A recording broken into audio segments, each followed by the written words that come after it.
Le rôle du syndicat, c'est la gestion des deux fleuves côtiers qu'on appelle au niveau administratif les petits fleuves côtiers. Ce sont la Rep et le Grand Valat, mais aussi tous les affluents. Par exemple, sur le Grand Valat, à la suite, on a le Gourganon et on a aussi le Derby, par exemple, ou d'autres petits cours d'eau qui se jettent dans le Grand Valat. Pour rappel, donc l'entretien des berges et des cours d'eau, ça incombe en fait aux propriétaires riverains des cours d'eau jusqu'à la moitié du chenal.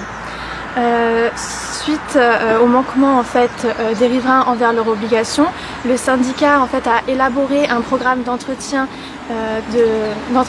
pluriannuel en fait des cours d'eau pour se substituer aux propriétaires riverains et pour assurer une cohérence en fait de gestion sur l'ensemble du bassin versant. Nous sommes aujourd'hui là pour visiter les travaux que vient d'effectuer l'entreprise qui travaille, dont on a le marché. Les travaux sur le Grand Valat, donc le Grand Valat qui est la rivière qui sépare les communes de Sanary et de Bandol, qui sépare aussi sur toute sa longueur pratiquement la commune du Castellet et de l'Acadière. Donc ici on est quasiment à l'embouchure du Grand Valat entre les communes donc, de Bandol et de Sanary-sur-Mer. Sur ce secteur, les travaux ont consisté dans un premier temps à enlever en fait toute la canne de Provence qui s'était fortement développée donc à l'embouchure. On a des espèces qui sont quand même intéressantes sur ce secteur, il y a des frênes, on a des ormes un petit peu plus haut, donc ce sont des espèces intéressantes mais qui ont du mal en fait à se régénérer lorsque des espèces envahissantes comme la canne de Provence se prolifèrent. La finalité de tout ça, c'est quand même de limiter au maximum, d'essayer de limiter au maximum le débordement des rivières, les inondations. Donc le syndicat il est habilité à entreprendre des opérations d'entretien des cours d'eau dans le cadre donc, de l'intérêt général du bassin versant, mais également des travaux d'urgence suite à des épisodes de crues assez importants. Donc ici on est sur la commune du Castellet, au plan du Castellet plus précisément. Donc on a le cours d'eau du Grand Valat qui a connu plusieurs épisodes de crues en automne 2019. Et sur ce secteur-là, on a tout un enrochement qui s'est effondré sur environ 15 mètres linéaires suite donc, à ces différents épisodes de crue.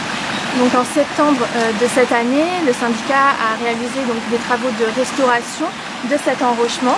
Secteur, en fait on avait une encoche d'érosion qui commençait à gagner la route, donc c'était l'enjeu principal qui nous a donc forcé à faire les travaux assez rapidement. Oui, nous visitons les travaux sur le Grand Valat, mais de la même façon, en démarrant de l'embouchure, l'entreprise a fait tout le tracé de la REP jusque maintenant après la ville d'Olioune.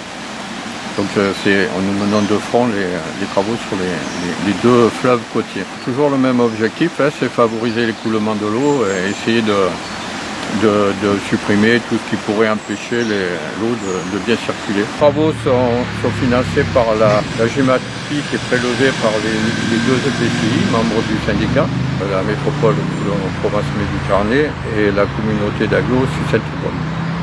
Ce sont les deux membres du syndicat mixte de la REP, du Grand Valat et de ses affluents. Actuellement, le syndicat il intervient dans un premier programme d'intervention qui a été établi sur 2 ans, donc 2019 et 2020. En 2019, on a fait l'enveloppe des travaux sur le bassin de la REP et du Grand Valat s'élevait à peu près à 200 000 € et cette année, elle s'élève à peu près à 150 000 €, dont 100 000 € exclusivement sur le bassin de la REP. Ce premier programme donc, il visait à faire des opérations donc, qui étaient assez urgentes, notamment dans les traversées urbaines. Et on travaille aussi donc, sur un deuxième programme qui viendra en fait donc, en relais du premier, qui permettra d'aller plus loin en fait, dans la restauration des fonctionnalités du cours d'eau et de la répétitive.